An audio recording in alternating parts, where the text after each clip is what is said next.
keeping up with our motto, let learning be a joy and teaching a pleasure. Here we are with a remote teaching and learning process to bridge the gap. Happy learning, students. कक्षा 12वीं विषय हिंदी पाठ 5 कविता गुरुबानी कविवर गुरु नानक देव जी। पाठ विदा। पद्य काव्य रचना की एक गेय शैली है।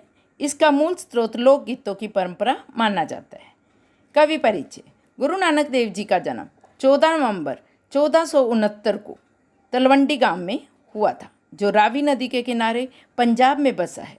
गुरु नानक देव जी निर्गुण भक्ति शाखा के कवियों में से एक हैं। बचपन से ही इनके व्यक्तित्व में योगी, धर्म सुधारक व परोपकार की भावना थी। वे गुरु, खंडन मंडन, मूर्ति पूजा विरोधी व विश्व बंधुत्व की प्रवृत्ति के थे। इनकी भाषा खिचड़ी भाषा है। इनकी भाषा में हिंदी, पंजाबी व मुल्तानी के शब्द हैं। प्रमुख कृतियाँ: गुरु ग्रंथ साहिब।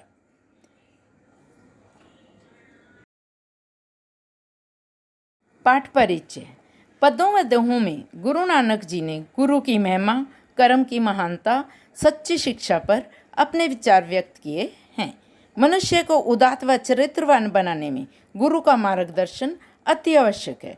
गुरु द्वारा दिया गया ज्ञान ही मनुष्य की सच्ची पूंजी है। अभी आपके सामने एक चित्र है। चित्र में गुरु नानक देव जी हैं और उनके द्वारा रचे हुए दोहे हैं। अभी हम इन दोहों का भावार्थ करेंगे। नानक गुरु न चेतनी, मन अपने सुचेत, छूटे तिल बुआड़ ज्यों, सूए अंदर खेत, खेते अंदर छुटिया, कहु नानक सहुना, फल यही फूल यही बपुड़े, भीतन विच सवा। इन पंक्तियों में कुछ कठिन शब्द आए हैं। पहले उन शब्दों का अर्थ देखेंगे।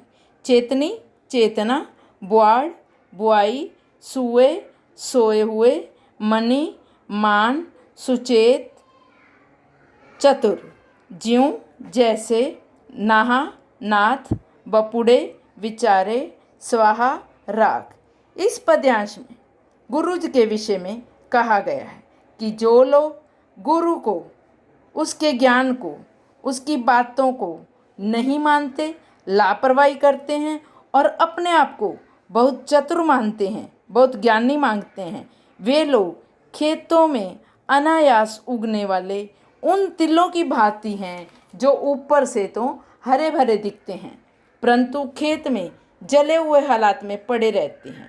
उनका कोई भी मालिक नहीं होता। ऐसे दीन दुखी, लाचार, जले हुए तिलों के 100 खसम अर्थात 100 मालिक बन जाते हैं, जबकि उन फलने फूलने वाली फलियों में सिर्फ राख ही होती है। कहने का भाव यही है कि गुरु की महिमा अपरंपार है। जो व्यक्ति गुरु की शरण में नहीं जाते, उनका जीवन बेकार होता है। अभी दूसरा पद्यांश। जल मोई घस मस कर, मति कागद कर सार, भाई कलम कर चित लिखारी, गुरु पूछे लिख विचार, लिख नाम सलाह लिखो, लिखो अंत न पारावार। अभी देखिए दूसरे पद्यांश में कुछ कठिन शब्द आए हैं। जली, जलाकर, मसी, स्याही, भाव, भाना या प्रेम करना, घसी, घिसकर, सारू, बढ़िया, पूछी, पूछकर, पारावार, आर पार।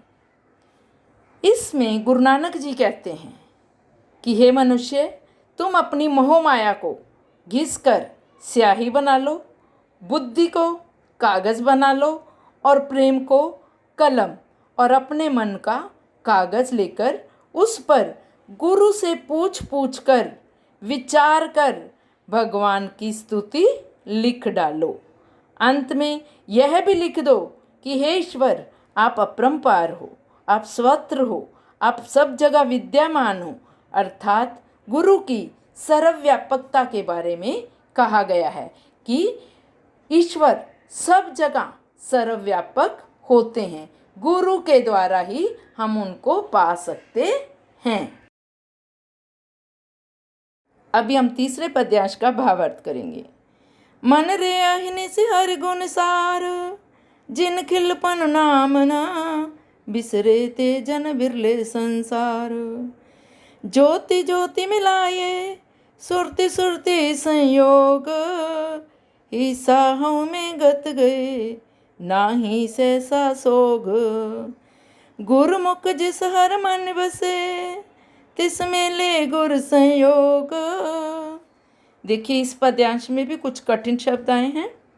उनका अर्थ इस प्रकार है। अहिनिसी दिन रात, सारी स्मरण, विरले विशिष्ट लोग, हरि ईश्वर, पलु पल, बिसरे भूले, हव में मन में। इस पद्यांश में गुरु नानक देव जी मन को संबोधित करते हुए कहते हैं कि हे मन, तू दिन रात ईश्वर के गुण गा। इस प्रकार दुखी ईर्ष्यालु मन में अहिंसा के भाव नहीं रहते हैं। ऐसे लोग विश्व में कुछ विशिष्ट लोग ही होते हैं, जिन्हें परमात्मा ना तो नाम भूलने देता है और अपना ध्यान उसी में लगाए रखता है।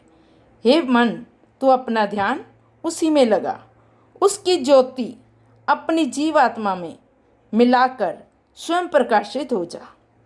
ऐसे लोगों में अहिंसा, कठोरता, विकार, अहंकार सहसा ही दूर हो जाते हैं। ऐसे लोग गुरुमुख हो जाते हैं। ऐसे लोगों को ईश्वर के पास पहुंचाने वाले गुरु ही होते हैं। गुरु नानक देव जी मन को संबोधित करते हुए कह रहे हैं कि मन, सारे विकारों से रहित हो जा और गुरु का स्मरण कर, तभी तुम्हें भगवान मिलेंगे। अभी हम चौथे पद्यांश का भावार्थ करेंगे। तेरी गति मिति तू ही जाने, क्या को अखियां बखाने, तू आपे गुप्ता आपे प्रगटू, आपे सब रंग भाने। साधक सिद्ध गुरु वो चेले, खोजत फिरे फरमाने, समिह बंधु पाई, भिक्षा तेरे दर्शन को करवाने। उसकी प्रभु खेल रचाया, गुरुमुख सो भी होई, नानक सब जुग आपे वर्ते, दूजा और न कोई। अभी इस पद्यांश में कुछ कठिन शब्द आए हैं। उनके अर्थ इस प्रकार है।